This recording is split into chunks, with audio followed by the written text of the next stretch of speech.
তো ঠাকুর দেখতে দেখতে জগন্নাথের ধাম দেখতে দেখতে আমরা দীঘায় পৌঁছে গেলাম। ঢুকতেই এখন জগন্নাথের ধাম দেখতে পাবে।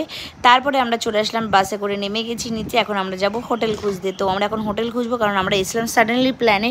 তো আমরা এখানে দিক ওদিক খুঁজে টুজে যাই হোক ফাইনালি একটা হোটেল পেয়ে গেছিলাম। তো হোটেলটা একদমই রিজনেবল প্রাইসের মধ্যে, বেশ ভালোই ছিল। দেন তারপরে এখানে এসে আমার একটা সাবস্ক্রাইবার দিদির সাথে দেখা হয়ে গেল, মানে যে আমার ভিডিও দেখে আমাকে ফলো করে। খুব ভালো লাগলো তার সাথে কথা বলে। খুবই ভালো লাগে যখন কোথাও গিয়ে যখন এই ভিড়ের মধ্যে এই মানে অত অচেনা জায়গার মধ্যে আমাকে মানুষ চিনতে পারে।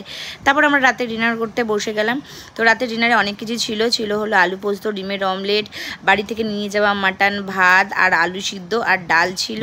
তো রাতের ডিনারটা আমরা তাড়াতাড়ি করে সেরে নিলাম, কারণ রাত্রেবেলা তো আর কোথাও ঘুরতে যাবার নেই। তারপর এখন সপরিবারে মিলে সবাই মিলে খাওয়া দাওয়া করছে। যে আমিও ভাত খেতে বসে পড়েছি, সেটাই বলছিলাম। আর পুরো ভালোভাবে ভিডিওগুলো দেখতে হলে, পরপর ভিডিও দেখতে হলে চলে যাও আমার প্রিয়াঙ্কা আদিত্যা লাইফস্টাইলের পেজে, যেটা হচ্ছে ফেসবুকে। তো দেখো এখানে সবাই মিলে সপরিবারে খাওয়া দাওয়া করছিলাম, গল্প টল্প করছিলাম। প্রথম দিনটাতে আমরা এইভাবে সাডেনলি প্ল্যান করে যেহেতু গেছিলাম, তো এইভাবেই কাটালাম, খুব মজা করলাম, বেশ ভালো লাগলো। তারপরে খাওয়া দাওয়া করে ডিনারটা সেরে নিয়ে আমরা শুয়ে পড়লাম রাতের বেলা। আর এখানে শুতে শুতে হাসছিলাম কিছু কারণের জন্য। তো ওই যে মাসিরা ওখানে শুয়েছে, আর নিচে মাঝখানে বাবা মারা শুয়েছিল। তো এরকম ছোটো ছোটো মিনি ব্লগ দেখতে হলে আমার চ্যানেলটাকে সাবস্ক্রাইব করো, প্রিয়াঙ্কা আদিত্যা লাইফস্টাইল পেজটাকেও ফলো করো, সাথে ইউটিউব চ্যানেলটাকেও সাবস্ক্রাইব করো। চলো আবার পরে আসি কী কী করলাম দীঘাতে।